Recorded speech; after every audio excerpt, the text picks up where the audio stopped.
Welcome to the Board Game Snobs podcast. Critically harsh reviews with a touch of class.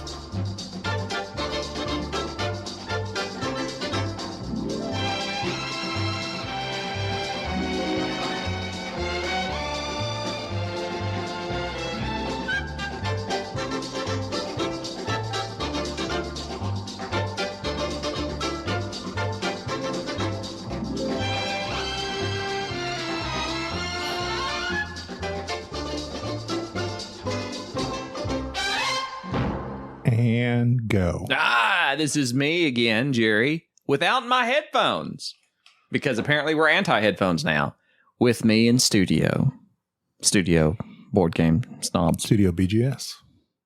Is Gabi, who is also hosting. Hello. Rather violently here.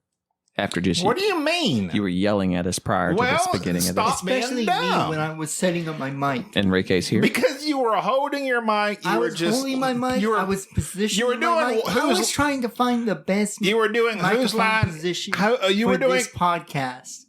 You were doing whose line is it anyway with that microphone? Like, I'm making it this. I'm making it that. I'm a unicorn holding up to your forehead. I have a tail, and it was.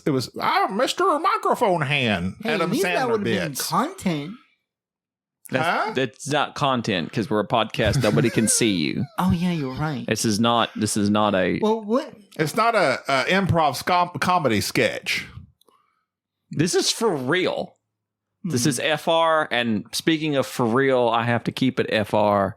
I have been getting since.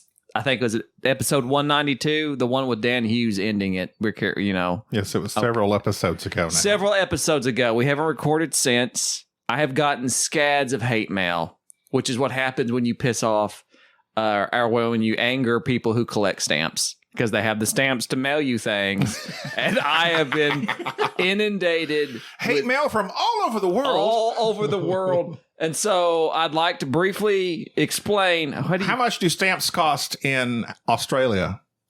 How many didgeridoo? I don't know. How does a stamp in Australia? Do they have stamps?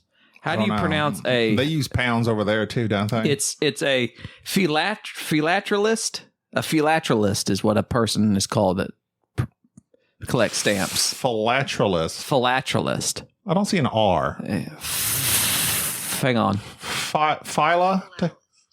Huh? Philatelist. A philatelist. Philatelist. Philatelist, boom, bam, bam. Ooh, philatelist, boom, bam, bam. A lot of philatelists are mad at me. I've angered the philatelist because of my comments regarding how collecting of stamps You don't want to interfere in their philatelisms. I don't. Philatel up, boys. So to be clear, this podcast is anti-plagiarism. We're pro-philatelists. Philatelism. And I'd like to extend my hand in solitude. And you came out anti-philatelist. I've changed my ways. I know I've said some things that were really upsetting, and I'm sorry. It was not truly how I feel deep down. I don't know if it's apologies. How you feel There's been a lot of podcasters canceled here lately. They got rid of Joe Rogan. Doesn't seem sincere. I know Ryan with the Gateway Network is reaching out for him. And he's like, no, we can't get him. So it's like, we can't even, I don't want to get kicked off the Gateway Network because of my anti-philatelisms. We're off the Gateway Network. We're not even on there. We are on the Gateway Network. We're a part of it. Yes, we are. We're not on the site. We're out. No, we're not. We are part of the Gateway Network. Okay. Anyway. How dare you? I saw this pickup in front of me the other day. He had on his back windshield. This banter. He had, in the upper left corner, he had a little small flag with a red stripe and a blue stripe. And it says on the top line, nurse, firefighter, police. Then on the bottom left corner, he's got a cross with a silhouette of a fireman kneeled down to it. Yes. And then in the middle, he's got the fireman's prayer. Do you know the fireman's prayer? I do not. Apparently it is. When I am called to duty, God, whenever flames may rage, give me the strength to save some life, whatever be its age. Help me to embrace a little child, blah, blah, blah. It's a long one. We're long-winded. So he's really, and then the bottom right corner, I guess I don't even know what that symbol is. Is that like the truck number? What Yeah, is it? 4519. that's his truck number. I guess I shouldn't say his truck number. You calling him out. I'm sure he listens to our board game Look at podcast. the ladder 49 people show up at our house. So I texted Jerry. I said, Jerry, is this you? This man is very proud to be a fireman. Okay. And you said, what's the deal? Is that humility or is that pride? Is that lack of humility or pride in your job? Wouldn't it be pride in your job? Well, or is it overkill? Here's the thing. Here's how I feel about it. Do you see anybody else except certain professions? And I'm speaking as a hero, as a nurse, and a healthcare hero, firefighter, paramedic. There's a lot. Healthcare zeros. What Dan said. Yeah. Well, Dan. I mean, that's Dan's opinion. I mean, we all know. I mean, he's a nurse too. He's a psych nurse or something, right? So he would know. He would know about my idiosyncrasies. The philatelist. Idiosyncrasies? Yes, they're secrets. Keep them secret. I don't have to told nobody. The things that I don't talk about. But yeah, like, do you see Walmart workers and Amazon workers? I'm proud. The Amazon workers' prayer. May their package come 2 days free shipping to the right. I mean, no, it's just us because we're always look up because our prices are falling. Oh, yeah. I mean, yeah. I think it's just kind of a thing. I didn't see the individual driving this truck, but I just imagine them getting out, spitting out their tobacco. And their boots. Why you guys? It just the whole image just provided me. I'm being very judgmental right now. Very jealous, and it just gave me like this super arrogant person. Very jealous. But I'm asking you as a fireman, and you said, it's just kind of like it's kind of odd. It's very. It's overkill. But I guess you do you. I know I'm a healthcare hero. I don't have to put that on my vanity. You don't have to proclaim it from the tops. I don't need it. To me, it's like glory seeking because I'm this. He's a glory seeker. You know how you feel about glory seeking. But I'm going to be calling him if I have a fire because I will need your help, sir. And your house will be on fire. And as you're trapped in your bedroom, you'll hear the fireman's prayer slowly. Help me save this person, no matter what their size. He's carrying me out in his strong arms. Opens the door. Like, oh my gosh! I'm like, starts dragging you along. Spits out his dip and picks me up. I'm like, oh my god, you are my hero. It's like backdraft all over again. It's Kurt Russell. Him carrying me like a small child in his arms, cradled. My arms around his neck. I'd give him a kiss on the cheek if he had to. Wow. I would be thankful. However, you don't need all those stickers on your car. I mean, come on. Whatever profession you're in, if you're shouting it from the rooftops, especially that type of profession, I mean, you are kind of glory seeking. A little bit. We're not as humble as them philanthropists. Platypuses. They sit around and platypuses with their phalanges pick up their stamps and lick them. What? I was thinking of the phila. Like that's like, well, Philadelphia. That's brotherly love, right? Philatelist. They love being late. Phalanges. What is phila? That's got to be like the base word. That's love. That's in it. That's love for deep love, isn't it? I think. I'm looking it up. So phila is just love of stamps. Yeah, you make fun of people named Philip or Phil. They're full of love.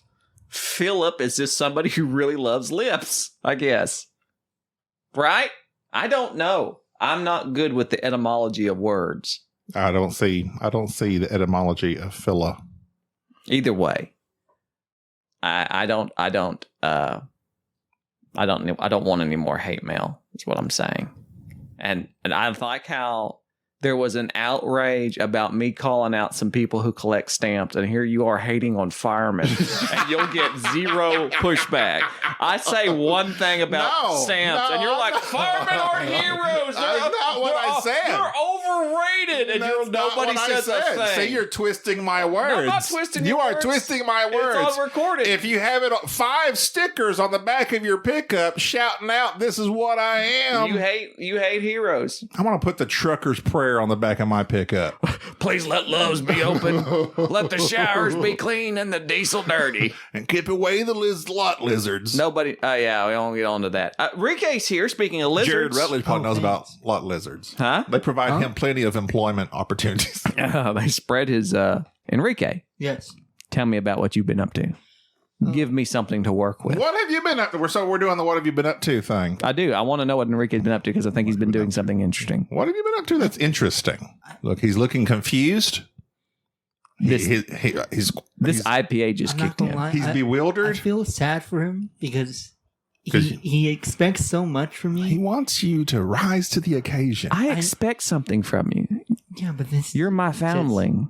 Yeah. I'm trying to get you to where you need to be, and like you just bring me nothing but disappointment. Well, yeah. And yet you keep asking. Okay, so I went to pick him up, walked into his room, and you know what I saw on his dresser? Dr. Pepper cans. Stamps. Stamps. I think he's gotten into philanthropists. Philatelist. What? Are you a philatelist? I'm just saying. No, Are you philatelists. collecting stamps? You can tell me if you collect stamps. No. I'm all right with you collecting stamps. No, I'm not collecting I know stamps. I said some terrible things. Do you play the philittle? Do you? There's no need to. There's Is no that a need. thing? A philittle? Maybe. He's just filibustering now. There's no need to lie. Just tell me. Are you or are you not a philatelist? No. A phlebotomist? No. You're hiding A your stamps. duck-billed I'm not philatelist. hiding nothing. You're hiding your stamp Stop collection. crying. Okay, I'm just saying. You could tell me if you were, and I would be okay with it. No, it's fine. I would not. It would not bother me. I would still love you the same way if you. It's of Greek Why do I origin, feel like you meaning used that loving. line before? Huh? It's of Greek origin, meaning It's loving. all Greek. It's all Greek to me. Yeah, anything that sounds like super weird in a V sounding tone, it's Greek. That's real racist of you. Yeah, That's- you know. that makes- probably That's cut that very out. racist. They should cut that out. You hate firemen, Anytime. and he hates the Anytime. Greeks. And I get all this hate mail because I said that collecting stamps was asinine, and we all know it is. We all know it's a boring thing, but we can't. Everybody collects stamps. quite frankly, Spielberg collects stamps. I don't know what's involved. Yeah, you put them in. You just look at them. You just collect them. But what? No, maybe you have to trek through the jungles. Maybe there's like you order them. It's eBay. there's a stamp Nobody's out in the hunting jungles of Well, You Cambodia look through that all your junk mail and be like, this is a 1936. Oh, Margaret Thatcher. And you cut it off. when your grandparents die, you go through their mail. You go through That's what you do. They're AARP. They're sending out, Actually, now that I think about it, I bet you I can make some money off of that. So Yeah, I'm curious that we should have Dan on to discuss this. I don't know I could think why of you would nothing do more that. boring than having a Let's have a middle-aged man on talk about stamps. Why would you do it just because Exactly. of the things? you're going to lose your apology. Oh, The philatelists are going to come after you again. These freaking philatelists. So is it like because there's rare ones due to who's on them? Yes, some of them are messed up. Misprints. There's freaky stamps. Some of them are messed up, and those are the ones that are the most valuable, from what I understand. I mean, you can't make your own stamps, so they're You all could. like. Well, I mean, you could, but they wouldn't be Forgery. legal. Well, you could do counterfeit stamps. I'm sure there's Yeah, counterfeit philatelists. and you can sell those and make some money. Sell off of fake them. stamps. Guy for- walks up to you in a trench coat, opens it, Opens it up. Oh, look at these books I've got. I got some Hot Wheel stamps And here. if these aren't to your I've got some. What did Queen Elizabeth just have? Her Centennial. Bicentennial. the whatever thing she just celebrated for 75 years of rule. Yeah, I don't know. I'm I got not. the I'm not special edition Australian. Queen Elizabeth. Queen Elizabeth stamp. Hey, I got a brand new Meghan Markle stamp here for you too. You know, all these stamps, and you sell them, and the people use them. All the philatelists right now are losing their mind. All right, if you want to have Dan on talk about stamps, we'll have him. Yeah, okay.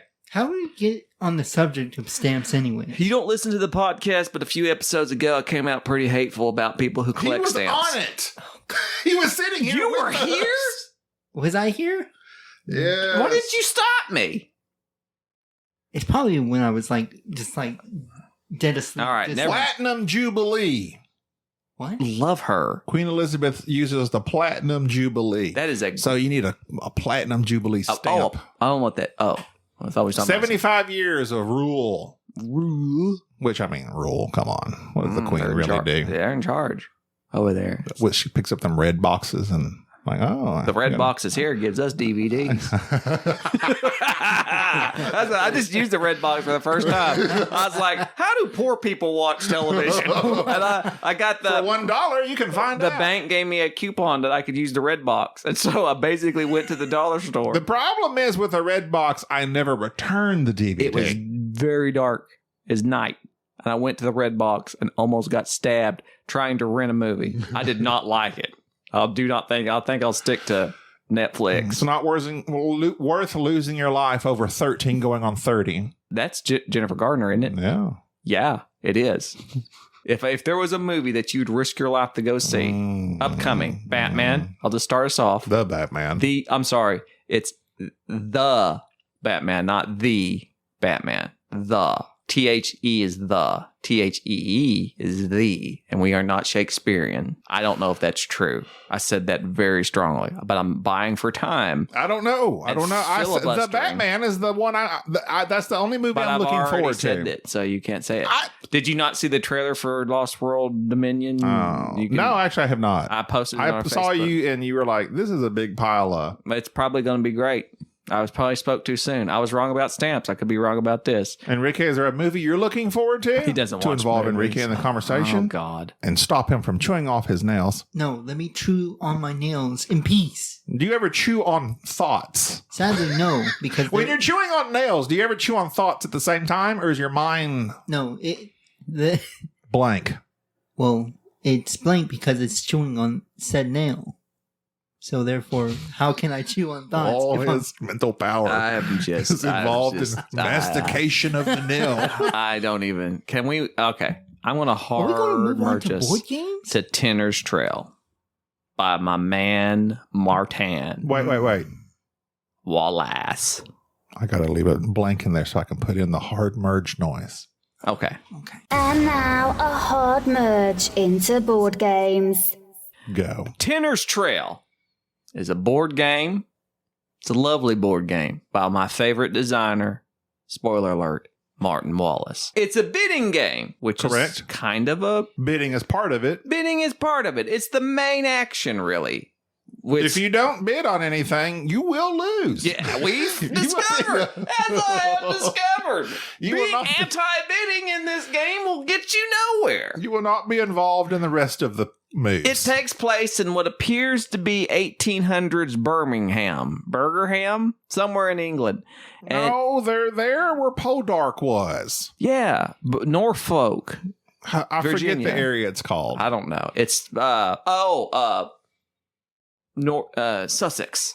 I don't know. I think look it's it up while you're talking. Go. So what you're doing is at the beginning of the game is a map. You laid out these face down tiles, and what you're trying to do is purchase land to place your mines on to dig for tin and copper. We're dealing with minerals. So basically, most of the tiles are face down, some of them are face up, and you do through action selection. Cornwall. That's what I love him. He's the guy that invaded America, though. Wasn't that Cornwallis? It was Cornholio. Cornhole is the national game here. Cornwallis. Oh, yeah. So in Tenner's Trail, what you do is you select an area and you start a once around bidding, and maybe you win the place, and then you get to put your mine there, and then you get to flip the tile up, and maybe there's a bunch of water there that really messes you up, because the math behind this game is very interesting. So the main mechanic being kind of area control-ish, bidding / speculation, because the prices of said tin and copper go up and down. No breathing. And I thoroughly enjoy this game for multiple reasons. And it is because that feeling of... List them accordingly. One, I think the bidding... I made a dream come true.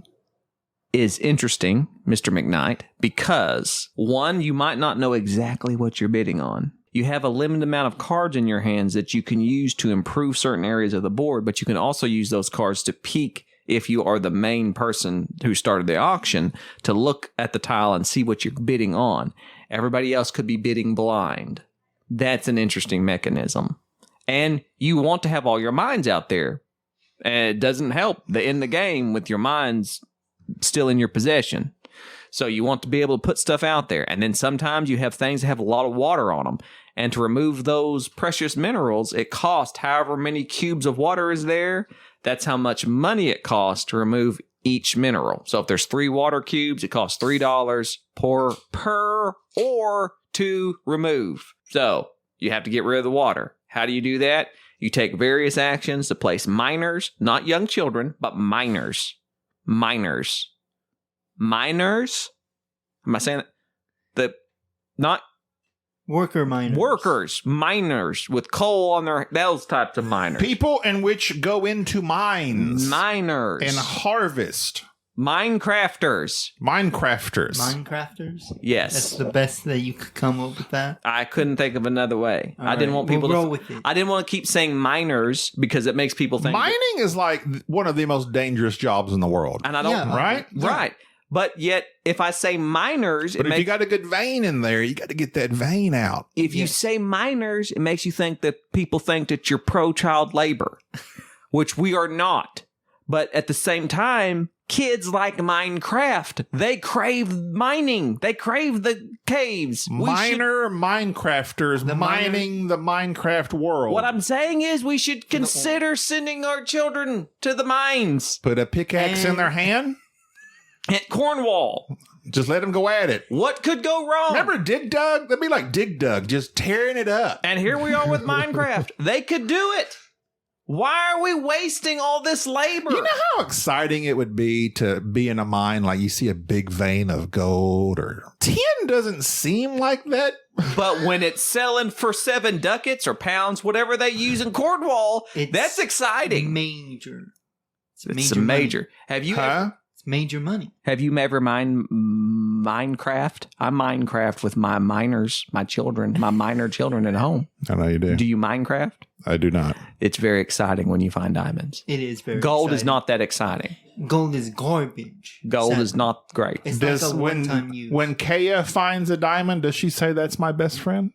She freaks out because we need that diamond so we can make armor. So we can. Who started that? Diamonds are a girl's best friend. Is that the Elizabeth shoe? Warren. Elizabeth, you know. Queen Elizabeth II. No, the lady, not the Golden Jubilee lady, the one that was the fashion star with Burt Reynolds. She used to take. Burt Reynolds. Don't you remember the commercials? The Burt dark-headed, Reynolds? the dark-headed lady Elizabeth Taylor.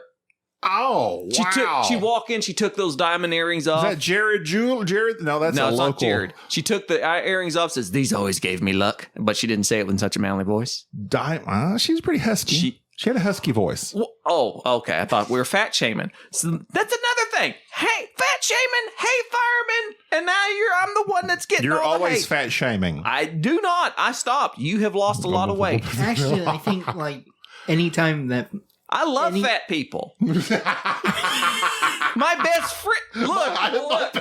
5 minutes later, 5 minutes later, Walk into Jared a Weight will be Watchers. insulting Gobby. I swear, on how walks into fat a Weight Watcher he and is. starts insulting everybody. I can do this. My best friend is fat. There's a bunch of fat philatelists that are going to be not emailing me, mailing me hate mail because of this. I love people who like stamps, who are slightly overweight. Do you? Where were we? Diamonds should not be your best friend, But they are forever. it is a material thing that the consumerist world we live in wants you to get obsessed with and think you need to have diamonds to feel worth something. blood diamond. But it's sparkly and it gives me pleasure. And looking How at does it? It doesn't give you. It doesn't give you pleasure. What? How does it It's give you just pleasure? sparkly. You don't even know a cubic zirconia from a real diamond. You don't even. But did you ever watch that Blood Diamond with my man With Leo and DiCaprio? Jamon Hunsoon? And had so and so in it. It was Jennifer Connelly. Was she in it? I don't know. I have her I just in know it. the two leads. I don't know, but She might sometimes be. I insert Jennifer Connelly in movies that she's not really in. I've seen a Twitter account that inserts Paddington in a lot of movies. The bear. Yeah. He just like puts a shot in and then like puts Paddington in the background somewhere, and it's adorable. I love Paddington. Great movie. You need to watch that with your children. Have I've you seen watched that?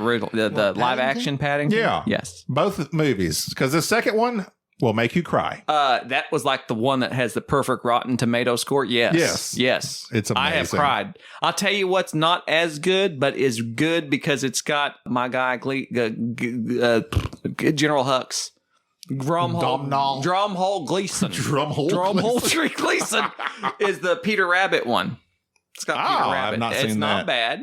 bad. It's good for children, minors who are not. When you want to get your minors out of the minds of Minecraft, you have to watch a little bit of television and Mandalorian.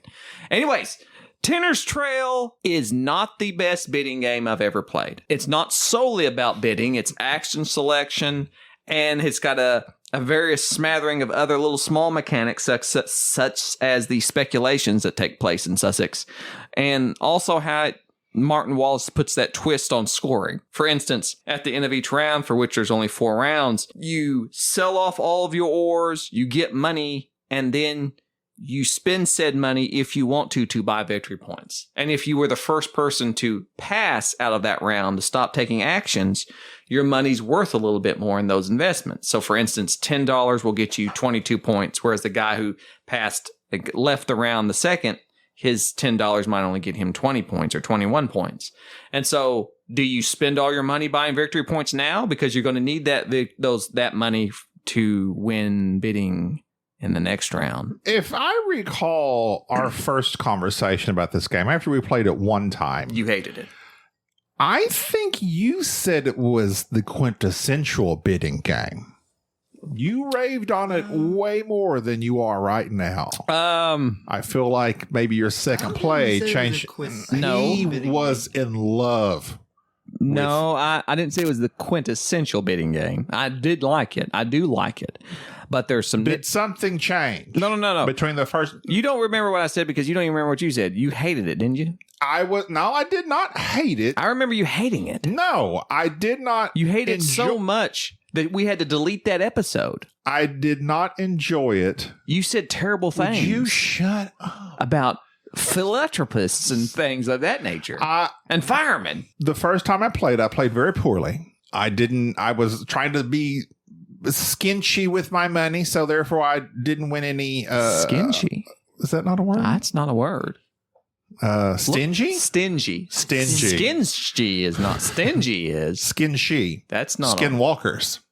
Don't get me to talk about them Wendagos. Winnebagos. Apparently there's like this erotic novel out there called like Millennium Wolves, and it's basically 50 Shades of Grey with werewolves. Oh, God. But it's like this huge thing. 50 Shades of Grey wolf. They say it's selling faster than Harry Potter. This is the world we live in. It's going to be a movie soon. Watch. No, it can't be a movie.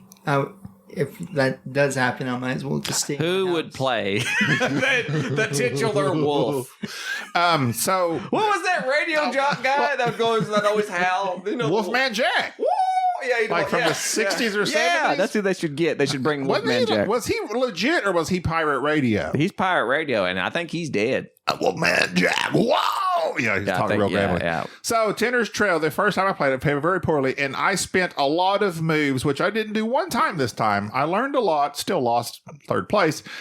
But the first time I played, I would have no moves to do except gain $1. You ate a lot of pies. I did very poorly, and that's why I said I didn't enjoy this game. But I learned from that game, and this time I played much better, and I enjoyed this game a lot. I agree with you. It is a nice bidding game, but it is not the quintessential because I don't like, unless you are the person that knows every bid for you could be a blind bid. I don't like that. Because it's the main mechanic is not really the mechanism. That's how I say it now. Is the bidding? It's the money management of the game. It is true because you want to spend as much as your money, a lot of money early on to get as many victory points as you can. Want to save as much money to buy land. Right. So what happened in this game, and this is my main complaint about this game. This game is very finicky. And what I mean by that is it will not hold your hand. Finicky shand.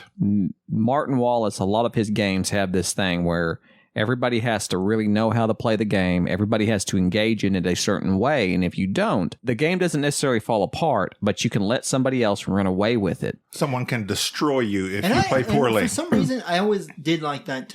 These type of games where it doesn't hold your hand. It forces you to play in a certain way. He likes it. So one thing that happened in one of our games was Enrique started several auctions. It was the second round of 4. And we, meaning me and Gabi, used up our money buying choice pieces of land and then realized we had no money. When it was too late, we're like, oh. It was we were unable to engage in any other auctions, which meant that Enrique could, for a minimum bid of $1, buy all the choice land, for which he went around setting up land and buying and setting up his mines. What? It gave him the edge. What happened was Jerry I think you started a bid and you went all in. We let you have it, but it took all your money. You were at literally 0.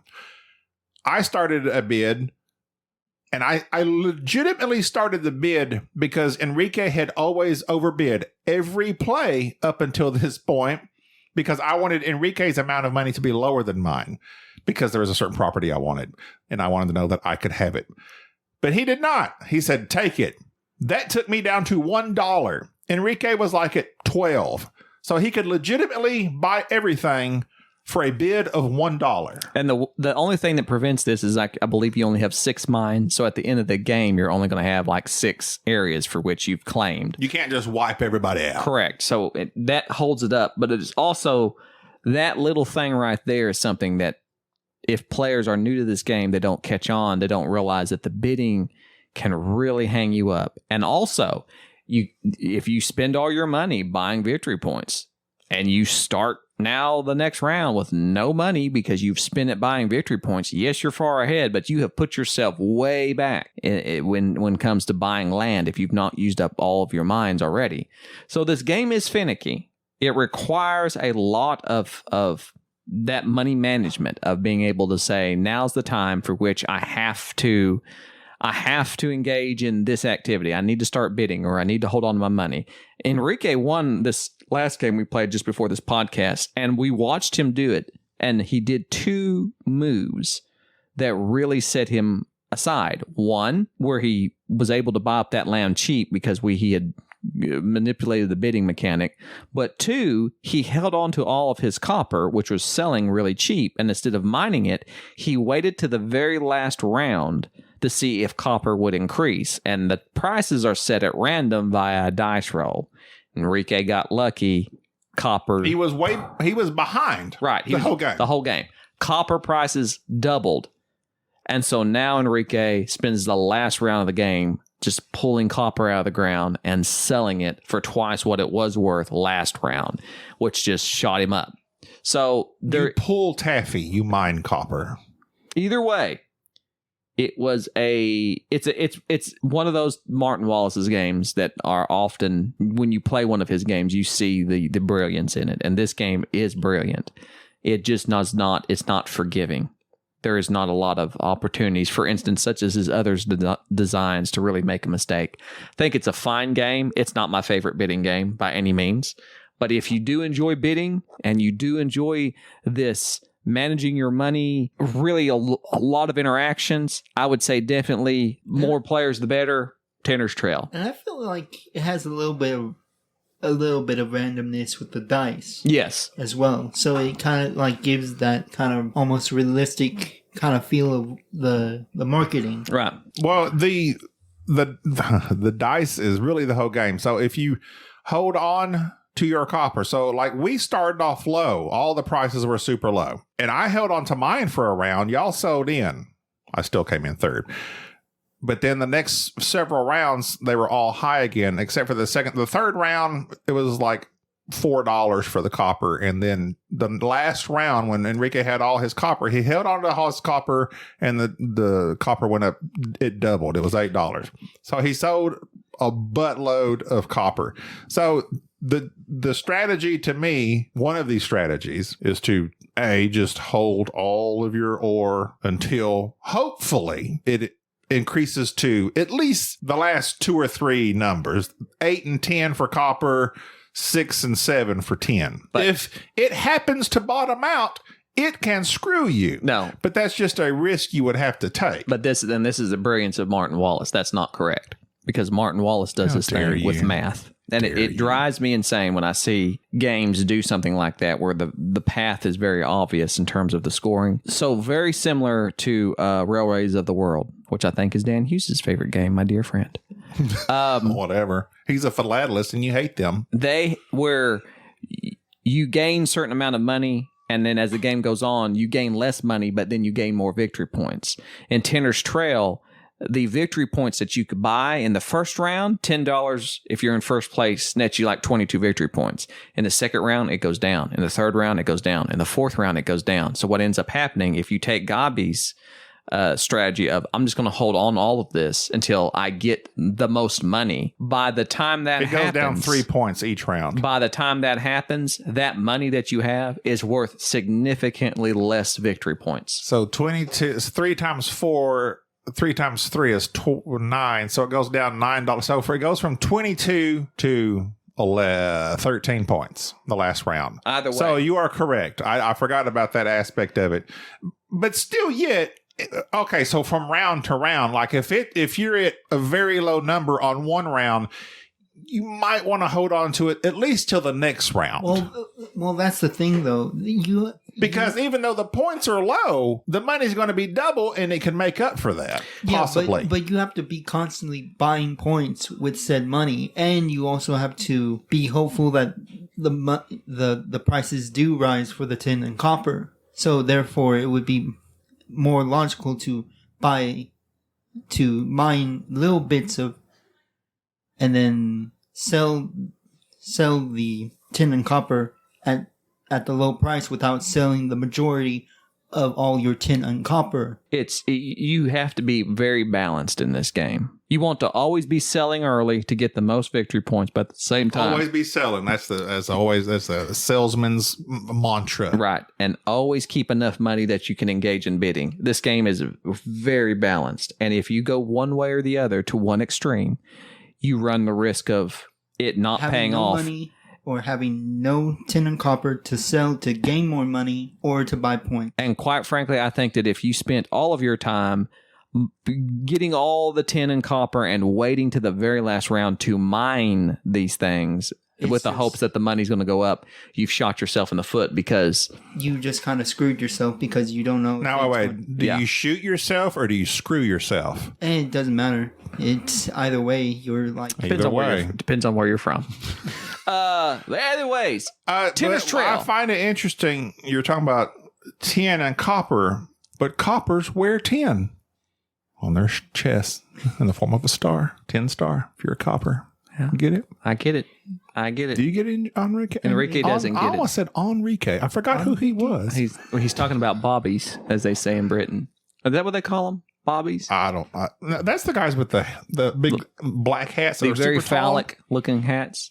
What are they called? The very philatelist, the phallic. Oh, no, that's reversed. Philastic hats. I can't. What do you pronounce it? Philophalic? I don't know. Listen, stop this podcast. We're done. Oh, okay. What time is it? What time is it? How long has this been going on? We're at, I don't know. I may edit some out. We're at 30 plus. You told me don't go over 30 minutes. Okay. No, I've never said those words. Host. I've never said those words. But I'm pro stamps, Postmates. No, you're pro tramp stamp. And I enjoy all. I see that the Dice Tower. I appreciate good art. The Dice Tower crew got tattoos. That's true. A long time ago. And if you would like a tattoo of Enrique's face, you can go get it. Check out sirmeeple.com. Or our Patreon. Which you may have to cut that out because I might not have that Patreon on by now. We need a PayPal, Board Game Snobs PayPal, and they just send us money directly and skip all the whole send it like tiers and monies and But we like tiers. Just we are like in tiers cakes. Because we need money. Cakes have tiers. I fill a cake. I'm a fill a cake. I love cake. A fill? Oh, I get what you're doing. You're using fill as a prefix. It's callback. I gotcha. All right. It's not like necessarily a callback because I talked about it literally the entire time. Well, there's nothing to go back on. There's nothing to go back on. I'm Gabi. This is Jerry. This is. Thank you for listening to the Board Game Snobs. Stay classy.